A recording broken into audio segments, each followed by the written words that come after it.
Check out the next blaster from the Nerf Modulus Ghost Ops series. My friends, I give you the Shadow ICS-6. Two quick messages before we get started with today's review video. One, guys, tomorrow at 5:15 Pacific Standard Time, that's 8:15 if you live on the East Coast, all right? I'm going to be getting interviewed in my very first live stream. That's right. It's my first collaboration of 2019. I'm pretty psyched about it. I'm going to be on Broke Nerfing's channel doing an interview session. So if you have questions and want to learn more about me and my channel, feel free to tune in. And number two, I am proud to report that the Hypnosis is back together. And this was a really frustrating one for me, guys. In the Chronos mod video, I actually talked about when I took this apart to show you guys the internals, and that I heard a little pop inside, and I could not get this thing to go back together for the life of me. I got so frustrated I had to step away from the project for a couple of days. So as you can see, the Hypnosis is back to working with no problems, and it's going back up on the rival wall. So it was a great feeling when I got this thing finally back together and working after a couple of days of frustratingly trying. So just wanted to give you guys an update on that. So let's get into today's review. The Nerf Modulus Ghost Ops Shadow ICS-6 can actually be found on Amazon right now for $24.99. For that price, here's what you're going to get with your blaster. You're going to get the blaster itself, front barrel attachment, and 6 white elite darts. Going over the basics of the Ghost Ops Shadow ICS-6, my friends, this is a spring-powered, top prime, internal magazine, 6-dart capacity blaster with the ability to light up. You simply insert 3 AAA batteries right here. These were actually included in the package. I guess these are the demo ones. You will have to replace these over time. But once you insert these 3, and you go ahead and press this trigger here, the blaster will light up. It does come with a extra barrel attachment, which is actually quite nice, and I like this. I'm probably going to end up using it on the Evader. Once you attach that and press the trigger, the entire blaster lights up. All right, let's kill the lights and show you the glow feature in the dark.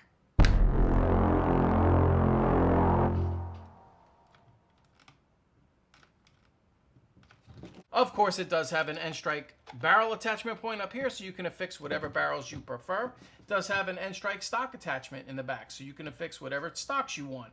It does have multiple tactical rails, except there is not one up on top. It has 1, 2, 3, and 4, as well as 1 tactical sling mount right here. To load your Shadow, it's simple. Take your darts, and it's just like the Magnus. Lay it here in the top open slot and press down with all 4 fingers. I say to do that just so the darts go in evenly, and you just rinse and repeat until the blaster is loaded. Once the blaster is loaded, it is just like the Retaliator. You're simply going to pull back on the top priming mechanism and fire. Keep in mind, this blaster does not have slam fire. As you see, won't work. That's going to do it of the basics of the Shadow. Let's get this on the chronograph and get this outside and really put it through its paces.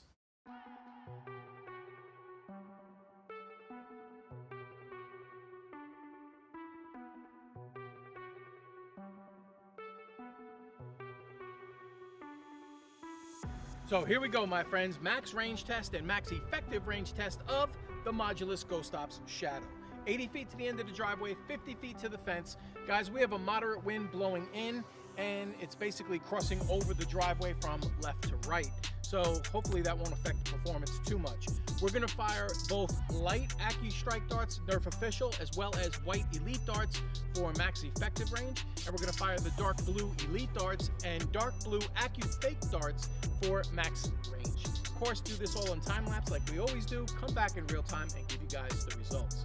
Then we'll get back inside, and then we'll check out dart compatibility with a few of the other brands.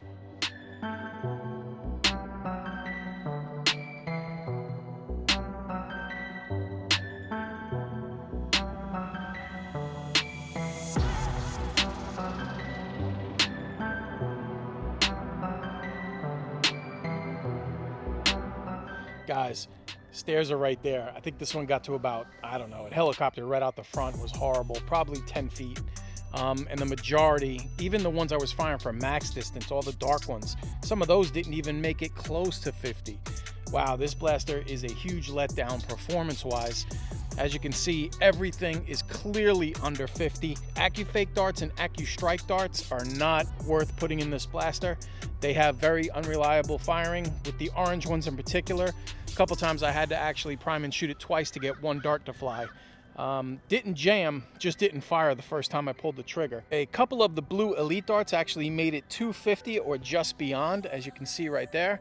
Oh, and I actually had one out of the group that I'd say made it to about 65, 70. Overall, this blaster is a huge disappointment power-wise, and so far compatibility, it's 50-50. Elite darts fire fine, AccuFates and AccuStrikes I would avoid. Here's some Zuru darts in the Shadow. Let's see how these work out.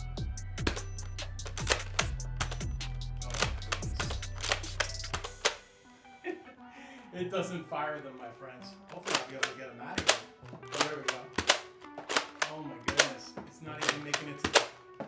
Guys, I'm less than 10 feet away. I can't even hit the target. All right, now we'll shoot some Dart Zone darts. Some of the waffle head. I got 3 waffle head and 3 of the original ones. Hopefully these will perform a little better. Okay, the normal head Dart Zone darts perform fine. Here are the waffle heads. Okay, I mean, still the power's weak, but at least we have compatibility with Dart Zone. Man, I really don't want to ask this question, but I'm gonna, because I do in every video, right? So what's your opinion of the Shadow, and are you gonna go get this? Do me a favor, drop that in the comment section, and let me know, man. Guys, I've been putting out a lot of videos here in 2019. If you haven't seen all of them, click that card popping in the upper right-hand corner of your screen. It'll take you to my 2019 Nerf review playlist. All right, my friends, it's time for my honest opinion of the Ghost Ops Shadow, and that is... Come on, man! Guys, $25 for a blaster that barely breaks 50 feet per second. The internal mag I actually don't mind. I like it on the Magnus, so I don't really have a problem with that on this blaster, but I have a problem with basically everything else. It does have 3 things going for it. I will give it that. 1, aesthetics. It does look cool, all right? But looks aren't everything, my friends. I like the light up feature on it. It kind of, you know, goes with the whole evader theme, and for that, I like it. The front barrel attachment, I actually do like. They minimized it, and it works perfectly on the evader, as you can see right here. And it lights up as well. But that's where I draw the line, my friends. Every other thing about this blaster just screams, get rid of me. And I hate to say that because I'm always pretty positive in my reviews, but this one is just so bad. I'm so disappointed. I don't really know what to say, but I guess if you're a parent out there and you have a kid and you're a little worried about the whole Nerf thing in general, you could always pick this blaster up. It really doesn't shoot that hard. I would still wear eye protection, of course. It will work on hand-eye coordination loading with the internal magazine, which is always, I guess, a plus. The light-up feature is something kids always enjoy, but the price tag for this blaster is just strictly not worth it. In my opinion, you're better off, and I would definitely push you and steer you more towards the evader. If you are looking for a spring-powered blaster and want to avoid batteries, I would just look elsewhere in a different line. Unless the Ghost Ops decides to put out another Springer in the future, maybe then revisit it. But this one, I would say avoid it at all costs, and I would definitely steer you towards the Modulus evader. So my friends, please don't forget to watch that stream tomorrow night on Broke Nerfing's channel. He'll be interviewing me. It's my very first live stream I'm ever doing. I gave you all the information and times in the beginning of this video in case you missed it. Just scroll back to the beginning and you'll catch it.